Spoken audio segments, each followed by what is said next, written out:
I'd like to call to order the Health and Human Service Committee meeting of Wednesday, November 13th, 2024. The time is 3 p.m. Please rise for the Pledge of Allegiance. I pledge allegiance to the flag of the United States of America and to the republic for which it stands, one nation, under God, indivisible, with liberty and justice for all. Moving on to item number 3, can I please get a motion to adopt the agenda? Romano adopts the agenda. Support Ganem. Motion and support. And please call the roll.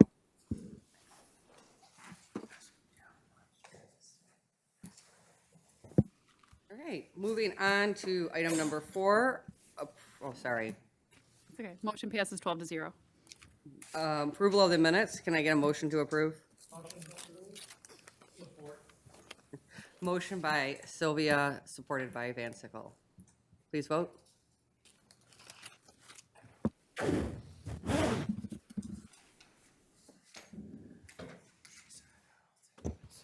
Motion passes 12-0. All right, we are moving on to item number 5, which is public participation. This is the first opportunity for public participation for any of those who wish to speak a maximum of 3 minutes on any item which is on today's agenda.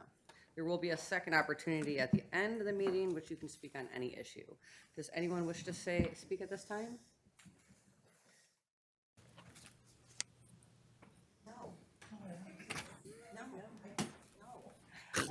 Maybe, maybe not.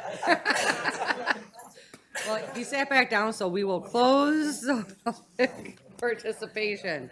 Okay, now we're going to move on to presentations, and I'm going to head down to the podium. Oh, first, can I get a motion to grant full board approval for a proclamation awarding the 2024 Macomb County Veteran of the Year? Support. Support by Ganem, supported by Haw. Please vote.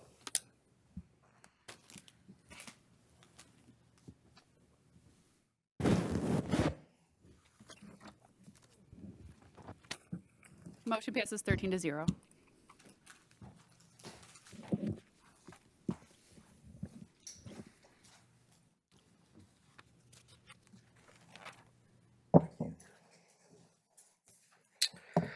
First, I would like to say thank you for everyone and all the veterans, because it's very important what you guys have done, and especially everyone that serves on our board. We really do appreciate all of that. So, the Veteran of the Year Award was created by the Board of Commissioners in 2019 to honor outstanding veterans residing in Macomb County. Was soon renamed after its first recipient, Pat Daniels. This year's honoree has been nominated in previous years. He's been a member of our County Veterans Service Commission for almost 10 years. He belongs to several veterans organizations, many of which he serves in leadership roles. At this time, I'd like to congratulate Donald Earl Martindale.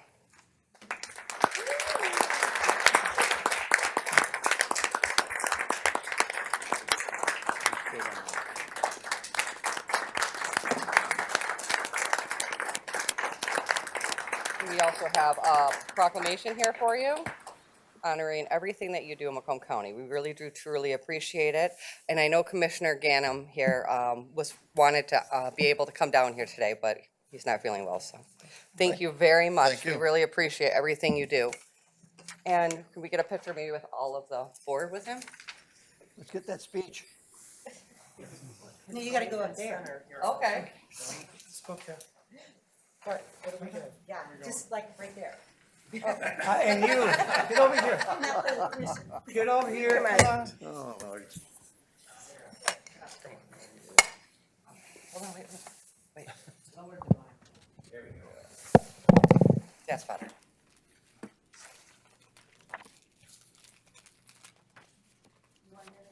Sure.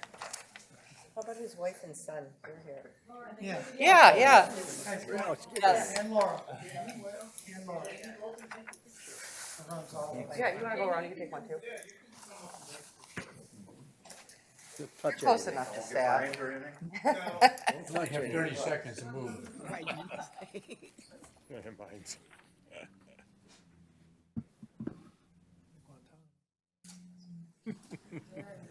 You know, those cameras will break. That's Bob. Did you want to say something really quick? Congratulations. Speech time. Thank you. You have 1 minute to say something. Yeah, well, you want to say, you want to speak? You want to say something first? Okay, you want to say something? Go ahead. Have a seat. No, he can speak. I'm going to say something really quick. Okay, go ahead. Now I'm up here. My name is Mike Salyers, 14206 La Cavera Drive, Sterling Heights, Michigan, with Mr. Romano over there. Anyways, congratulations on all the past that's over, and thank heaven signs are going down. But this is well-deserved, this award. Don is the most modest one of us veterans up here. And then me, I'm next in the modesty department. But Pat Daniels said to tell you all hi, and he headed to Florida, got about halfway, fell and slipped in the bathtub in the hotel, ended up breaking a couple ribs, was at the hospital, and they go, "Sir, that's not your bad problem. You have a urinary tract infection." So they treated that. Now he's in Florida safe and hurt ribs, but he says to say hi to everybody. See you guys. Thank you. All right, so now we will move on to the second presentation. If I can get a motion to receive and file the Veteran Service Third Quarter Report. By Zinner, supported by Van Sickle. Hello, Laura, how are you? Well, hello, how are you? Okay, so for the quarterly, this is our quarterly report. So for the quarterly report, what I want to mention, and especially since we just had Veterans Day, what do we actually do in our office? So just to highlight two big things, maybe three, on this report. So far, to this calendar date of October 1st, we've served over 14,000 veterans in our office. So probably not as much as the health department, probably not as much as senior services, but what we do definitely makes a difference, one veteran at a time. Federal claims backlog. The sheer number, when someone submits a veteran's disability claim and they win it, and let's say they've been in an appeal for years, the VA pays back to the date of the original claim. And we have $5,251,000 in back pay just this year for the veterans. Now, reoccurring monthly pay that they're going to get monthly, and this is new claims awarded, is over $1 million. So that's more money into our economy. That's more money for the veteran to live. It's more money for food, because we all know food's going up in prices. But I just wanted to point out what a difference we make and our office makes in helping the veterans win their claims, help them with benefits, and service them. Any questions? Wow. Can I take a picture? Just kidding. I do not see any questions for you Woohoo. today, so Okay, you I'll got sit off down. easy. Thank you. All right. All right, can we please vote? Oh, sorry. I just want to make a statement, and more than a question, is that, I think that veterans are unsung heroes of the county, of the state, of the country. They put their lives on the line for all of us to be free, obviously. My uncle, two of my uncles and my father all served in World War II. My one uncle, who I was named after, died in the battle. And my other uncle survived, my Uncle Nick. And my father survived, of course, but my dad was a bombardier, pilot. And the stories I hear from his brothers are pretty funny. And of course, I worked for a well-known veteran here in Warren, Roman Holansky, which Bob knows very well. And he just passed a couple, 3 years ago. But unsung heroes, all of you. And I can't tell you how much I appreciate and everybody appreciates what you've done. Thank you. Thank you. And I'm sorry I couldn't come down there. I'm going for back surgery tomorrow on my back because I just can't do it. Thank you. Commissioner Ganem, your vote didn't come through on my Oh, I'm end. sorry. That's okay, There you thank you. Motion passes 13-0. Thank you. All right, we'll move on to item 7, which is department recommendations. And is Mr. Evans here? No, okay. If I can get a motion to move to full board a budget amendment. Full board. Motion by Nard, supported by Zinner. Hello, how are you? Outstanding, thank you. Thank you, Madam Chair. Commissioners, I present a budget adjustment pursuant to our conversations over the last year. We've had an increase in revenue from a service increase of about $19 a day. And then we also had an unbudgeted wage pass-through. Originally, the wage pass-through for our clinical teams was to expire September, end of September, and the state extended that. So with that, we have made some changes to our contracted services because we had to have a lot more of temporary help that we had to get through agency than we expected. Of course, our capital outlay is a significant cost, and we've made some changes to that as well. Yeah, with those occurring, we're still looking at a little bit of a surplus based on these adjustments. I'll entertain any questions. Anyone have any questions? Seeing none, you got off easy also. Thank you.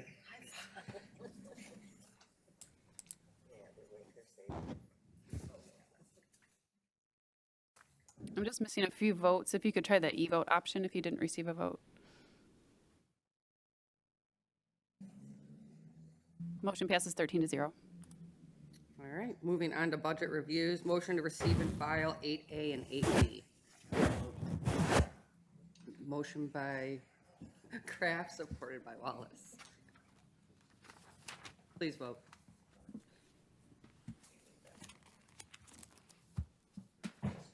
Oh.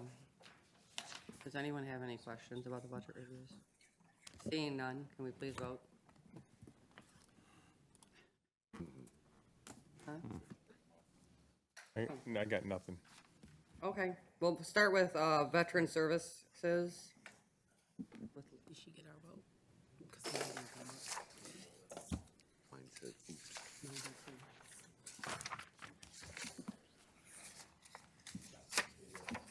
Okay. Gotcha. I'm thinking it was probably not that. Hello, how are you? Hello. You can Okay, start. do you want me to start? Yes. Okay, so before you, I have the budget for you to approve for next year. That includes our millage, and that also includes 3 grants that I forecasted and received. And those are fiscal year, but obviously we're on calendar year budgeting. So the big difference for the millage is, you know, what we're looking to spend more than last year is really in the burial expenses. Transportation has skyrocketed, where we're spending more money on transporting the veterans. The more the veterans hear about it, the more it's such a win-win for our older veterans to get door-to-door service to the VA for their exams. And other than that, I mean, I'm pretty much very close to being on point for next year, as far as my millage goes. Now, as far as grants, we get a different amount every year. So the MVAA grant is based on what's available, and that's from the state, and that's for veterans and to seek more veterans to come to our office and look for benefits. So that really is focused on advertising, because what other way to spend money to get more veterans to come to your office? The IRS grant, which is passed through United Way, because they are our fiduciary, and that's close to what I was expecting. And then the CEDM grant, which is a new grant signed by the governor for tax programs. So last year I got 25,000, and this year I'm forecasting about the same. And I did get approved. So any questions? We like spending grant money. Commissioner Romano? Thank you, Chair. Hi, Laura. Hi, sir. Well, looking at your vehicle operations, it went from 2022 at 516, 2024 went to 8,000 and it's constant for the next couple of 3 years. Is that the transportation for the veterans? What is that $8,000 and it stays constant for 3 years? 1 second. You said it's for the transportation or vehicle? It's vehicle operations, 516. Oh, yes, gas. Gas money for my vehicle, because I purchased a vehicle. I know, but it's staying constant here. I mean, is there, gas is going up, gas is going down. How are you figuring out and why is it a constant? I don't spend that much. I'm sorry? I don't spend that much. I put in 8,000, but I don't spend that much.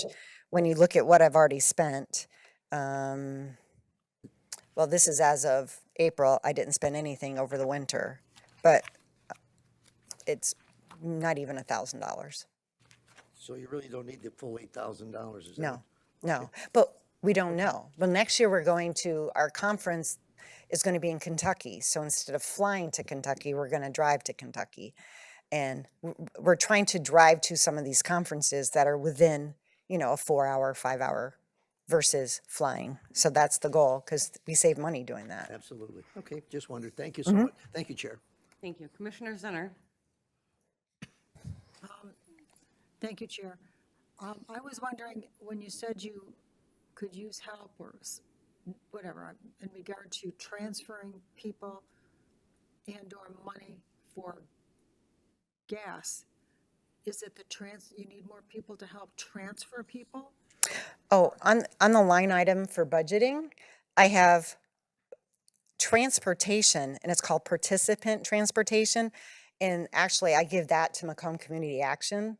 And that one, we spend, well, last year we spent 67,000 and we're forecasted to spend 100,000 this year. That's transporting with their buses, their wheelchair buses, to and from the VA to get the veterans there.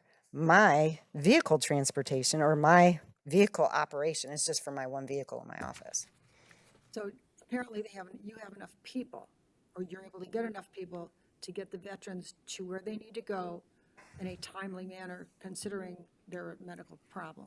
I don't drive them. Macomb Community Action drives them for me. That's what I'm asking. Do you have enough? Do I have enough?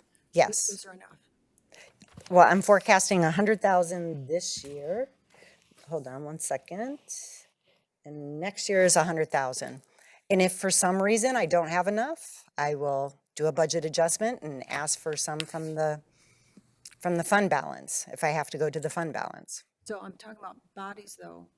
Are you having a problem with the scheduling of No, a veteran No. who needs to? Okay, so you're good. no. We're filling up probably anywhere from 1 to 2 buses a day going down there. So you need more bodies. When you say need more bodies, do I need more people to drivers or drive do them, for someone to drive them to their medical place, wherever it is, in a timely fashion for their medical problem? Some may have a medical problem that doesn't have to be there right away, but somebody may need to be there within a certain time period.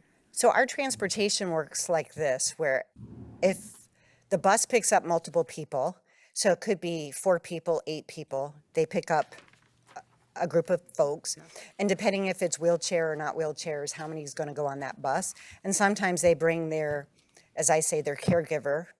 So when they get there, their spouse or someone to navigate for them.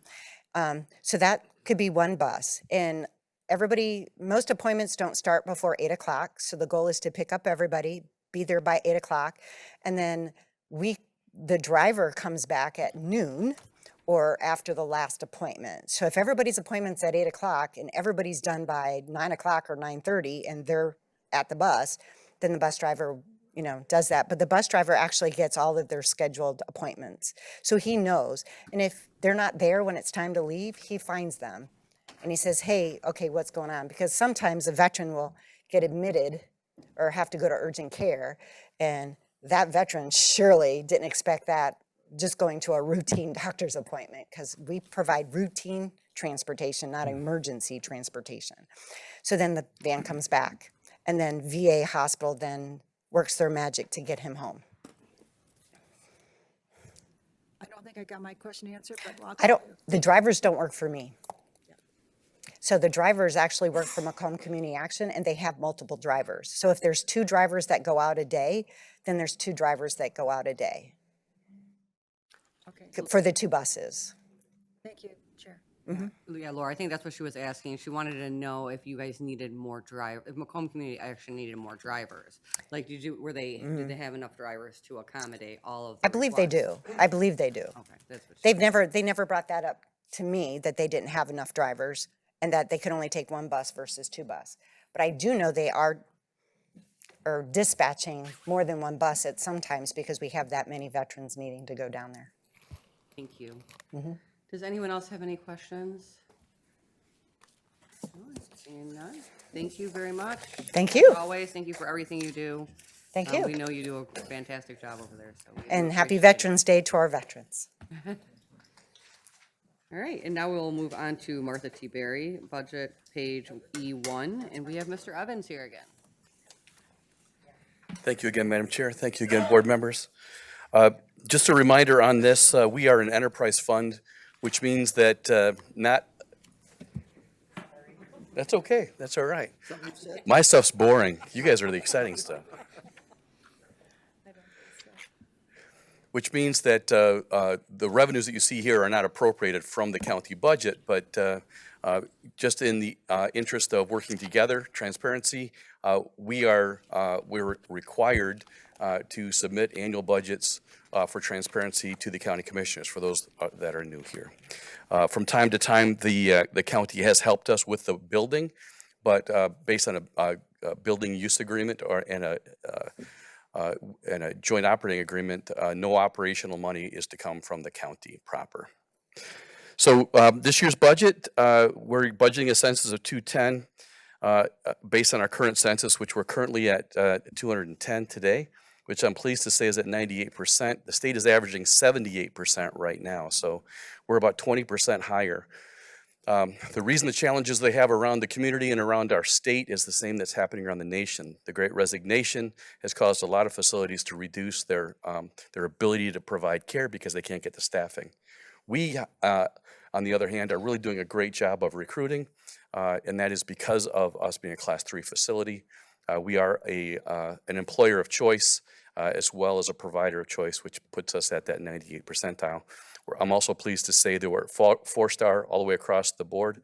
And again, we still have that hope that when the survey teams come in, we'll become a 5-star facility for this community.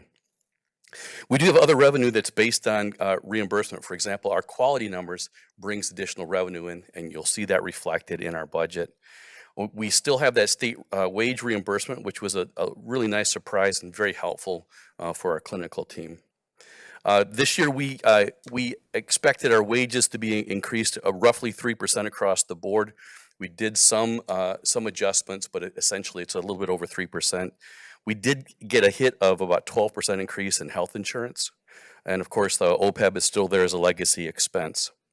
The biggest change you'll see in the budget, you'll see that we're relatively consistent across all the expense areas from 24 to 25. The biggest change that you'll see will be in our R&M, or repairs and maintenance increase of a little over $2.5 million. We've not been able to do some of that because we haven't had the cash to be able to provide some of the repairs that we'd like to do.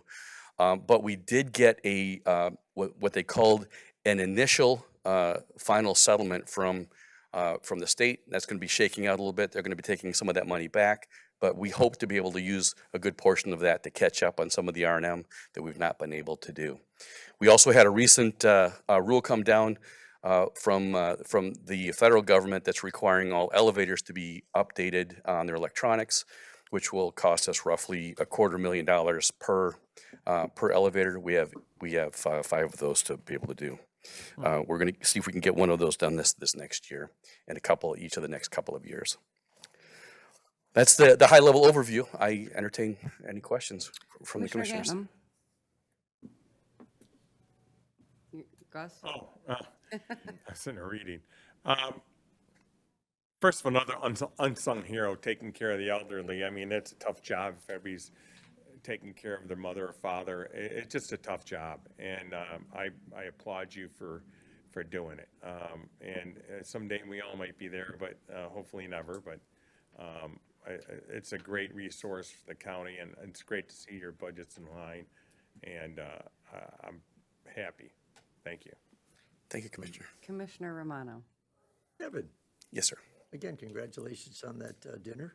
It was outstanding. Oh, thank you. I guarantee if I'm still around, I'll be attending every year. I look forward to it. Thank you. That looks nice. Okay, 2 questions. How much state money do you anticipate receiving? State money. State. State money, we have a couple of small grants that are coming in. We have the wage pass-through that's coming from the state directly.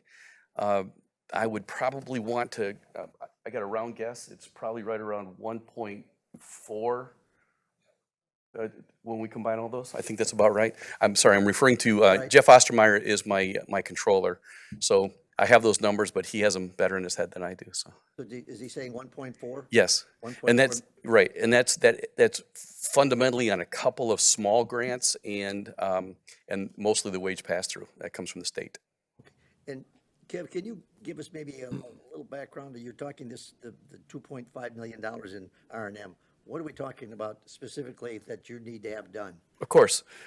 As I mentioned, the elevator repair, which is going to be about $250,000. We had talked before about our P-tax, which are, we got a first round of them done a while ago. Those are those individual air conditioning and heating units in every room. Those have been obsolete for a number of years. The company that used to make them for us is out of business, so we had to restart that. They're a little bit more expensive than we expected. The total on that, when it's all done, the total on that, Sorry, I'm sorry to interrupt you. How many of those units are you replacing? we have already replaced 75. We're hoping to get another 75 in this year, and it's $5,000 a piece roughly. Go ahead, I'm sorry, go ahead. So we also have we have a lot of plumbing to do. When the building was updated about 24 years ago, they did not pitch the piping correctly to the front of the building. So we are having to go into the walls and replace some of that plumbing as we're able to, which also caused some problems with some of our drains in the resident showers. Those cost about $8,000 each to do, and we're doing those as we see them beginning to leak, which requires us to remove all the walls. We found out when we went behind the tile that they didn't use marine board behind it, so it's all rotted. So we have to replace that and all of the rusted support that's back there. We have just some in the R&M, just so you know, it also includes our furnishing and fixtures. So a lot that had not been produced during COVID, we have to catch up on. So we'll be replacing some of our beds, as well as our armoires, our bedside tables, and our bedside nightstands. So we'll be doing that. I mentioned before that we're continuing to do the lighting to LED efficient, LEED certified or certifiable. So we're going to be continuing with that because some of those older lights are failing. And I think we also need probably 100 chairs for the resident rooms and dining rooms, as well as some repair on that. So that's kind of the higher level overview of what we're looking for in that R&M. Perfect, thank you. That's all I have, Chair. Thanks. Chair. Problem. Commissioner Sabatini. Thank you, Chair. Hey, Kevin. Good to see you. Good to see you, Commissioner. Couple questions. First question is your personnel line item. You said your salaries went up 3%, but your line item only goes up about $30,000. Yeah, that's a great question. What we found over the last couple of years is we had a number of people going from full to part-time. So some of our costs went down because we have a lot more part-time people than we had before. You'll notice our total number hasn't changed, but in terms of the total number of positions that we have. But because of the nature of the change of that's helped us keep our costs in line there. That's a win. Yeah. It's a big win. Yeah. Other thing I think that's impressive with your budget is your fund balance. I think this year, obviously, you're getting in good territory, and fund balance looks like it's going to double in 2 years, coming off of a $3.7 million, negative balance. Right. So that's an unbelievable turnaround. So great job great job there. And even your unrestricted fund balance based on where it was to where it is today and getting into positive territory, which is huge. So kudos to you and your team on that. Overall, I think it's a great turnaround from where we were back in 2022. So Well, 2022 was brutal. And then, I really thank the commission for being really patient while I didn't pay your OPEB because we were really struggling financially, and that was the only way I could keep my staff. But it turned out to be an unambiguously positive thing because we're caught up on OPEB, and we had to wait for the state to reimburse us. So we were drowning for a while. We got the blessing of the ERT, which allowed us to catch up for like a hot minute, and we spent that faster than you could buy a cup of coffee. It just went so fast because our census was low, as was everybody's. But because we kept our staff, we were positioned, and because we put money into the staff, it positioned us for the last year to maximize our reimbursement, and that's why we're so much stronger right now, is we made those difficult decisions. And with your support of me not paying OPEB for that little bit, it made a huge difference for us while we were able to right the ship. So thank you, commissioners, for that. And we're in a much better position now because of that. yeah, it definitely shows. Thank you. Great job. Thank you, Chair. Commissioner Zinner? Thank you, Chair. This is, I think, one of the cases, especially with Kevin, where you have this kind of leadership and you have good people, and the good people could have left for, any number of places. But when you have leadership that will stick with you and the people work together, but a lot of it is if you don't have good leadership, it makes all the difference. And I appreciate that. And Kevin, we've seen this this is our fourth year, a lot of us here, and we've seen this, and I really appreciate that, Kevin. Well, thank you. Without it, it's through that situation. I don't see how they could have stayed or wanted. I mean, I know they wanted to, but it's hard when you're in situations like that. Very hard. It's hard to hold on. Well, But when thank you. When you know that at the helm, that person is with you and holding everything together, and if they go down, you're going down with them. It's a whole different feeling. Everything is different, and I thank you for that, and that builds your staff up from everybody, and you see that, and we've all said that, and your staff is just better off in the long run. Everybody's better off, and you had that OPEB, and you still dealt with it, and I'm just glad the Lord has blessed everything in that area. Thank you for being strong. Well, that's very accurate. Thank you very much. In addition to that, I have two people here through COVID with significant. Jeff Ostermeyer, my controller, and Emily Peliak we worked every other week on cash flow forecasting, on cash handling. As far as emergency preparedness, Ms. Peliak is our emergency person. She's the one that handles all of our emergency preparedness. And she kept saying, I got a guy. So we needed gloves. I got a guy. We needed alcohol, hand sanitizer. She said, I got a guy. I said, where's the guy? Well, it's under a bridge. What are you talking about? It just felt like that, but she kept finding resources for us. She worked beautifully with our county on some of that stuff. She shared our resources with your buying power, which helped us get some more too. So those were some of those things that working together in the county is how it's supposed to work.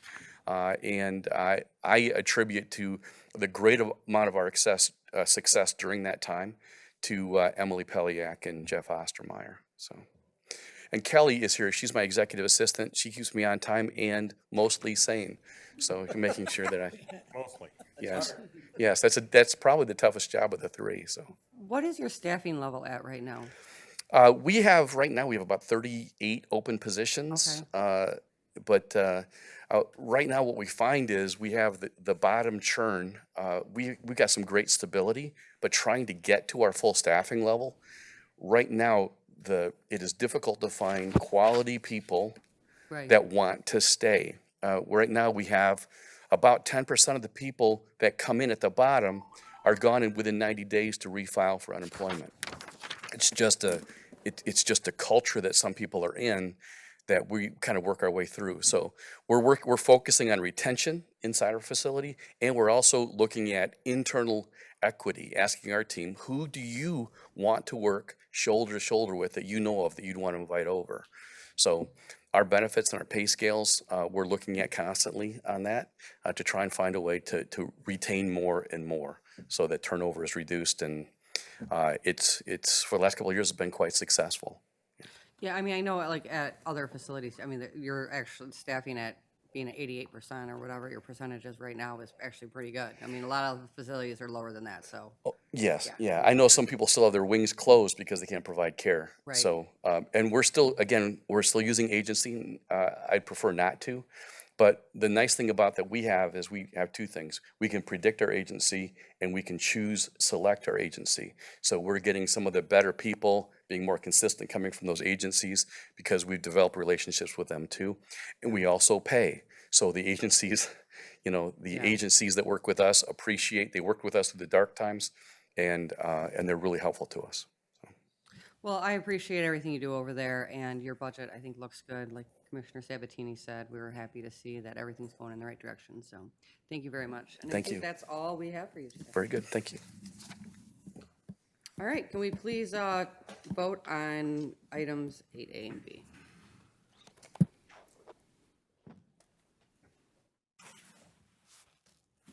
Motion passes 13-0.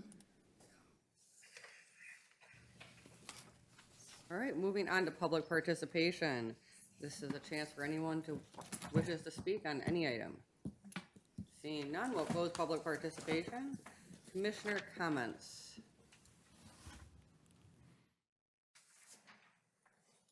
Seeing none, can I To adjourn. please vote?